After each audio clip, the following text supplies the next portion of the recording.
अस्सलामुअलैकुम नाजरीन, किसी भी बीमारी की पहली इब्तदाई अलामात को पहचान लिया जाए तो बड़ी से बड़ी बीमारी पर भी काबू पाया जा सकता है। मेडिसिन की मामूली सी डोज और थोड़ी सी एहतियात करने से हम जानलेवा बीमारियों से छुटकारा पा सकते हैं, लेकिन बदकिस्मती से हम अपनी रोजमर्रा जिंदगी में इतना उलझे हुए हैं कि हमें अपने जिस्म में पैदा होने वाली इन इब्तदाई अलामात का पता नहीं चलता। पता चल भी जाए तो मामूली समझकर दरगुजर करते हैं। कुछ लोग तो टेस्ट इस वजह से भी नहीं करवाते कि कहीं कोई बड़ी बीमारी ना निकल आए। देर पर देर करने और लापरवाही की वजह से हम बीमारी की इस स्टेज पर पहुंच जाते हैं जहां इलाज लंबा और महंगा होता है। जान बचाने के चांसेस भी बहुत कम हो जाते हैं। आज की वीडियो बनाने का मकसद भी यही है। आज मैं आपको जिगर बीमार होने की पहली खामोश अलामात से आगाह करूंगा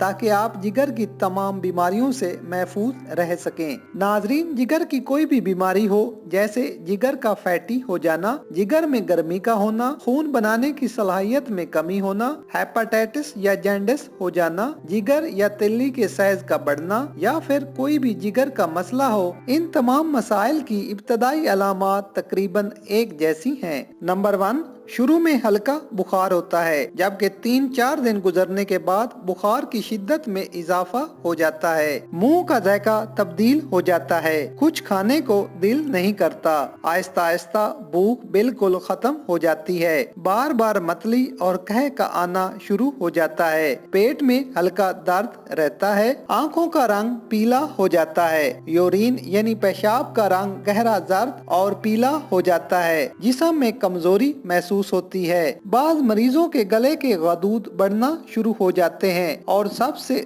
जरूरी बात कि कुछ दिनों बाद ये अलामात खत्म हो जाती हैं, जबकि पिलाहट 10 से 15 दिन तक कायम रहती है, जिसकी वजह से मरीज जिस्म में शदीद कमजोरी महसूस करता है। कुछ लोग अलामात खत्म हो जाने के बाद समझते हैं कि अब वो ठीक हैं, लेकिन हकीकत में ऐसा नहीं होता। गफलत की वजह से आपका जिगर हेपेटाइटिस सी की खतरनाक हद तक पहुंच जाता है। उस वक्त टेस्ट भी हो जाते हैं और इलाज भी, जो कि काफी मुश्किल और तकलीफ दा अमल होता है। इसलिए मेरी आप सब बहन भाइयों से गुजारिश है कि जैसे ही आप अपने अंदर इन इब्तदाई अलामात को महसूस करें, फौरन अपना LFT, AST और ALT टेस्ट जरूर करवाएं। कुछ ना भी हो तो साल में वैसे ही एक बार ये टेस्ट लाजमी करवाएं। नाजरीन, मैं उम्मीद करता हूँ ये मालूमात आपके काम आएगी। नाजरीन, नेक्स्ट वीडियो में मैं आपको जिगर के अमराज के लिए बहुत ही आसान और 100% असर करने वाले देसी नुस्खाजात से आगाह करूंगा। मेरे ऐसे बहन भाई जो जिगर के किसी भी मर्ज में मुब्तला हैं, वो मेरी आने वाली वीडियो लाजमी देखें। इसी के साथ इजाजत दीजिए, मिलते हैं नेक्स्ट वीडियो में। अल्लाह हाफिज।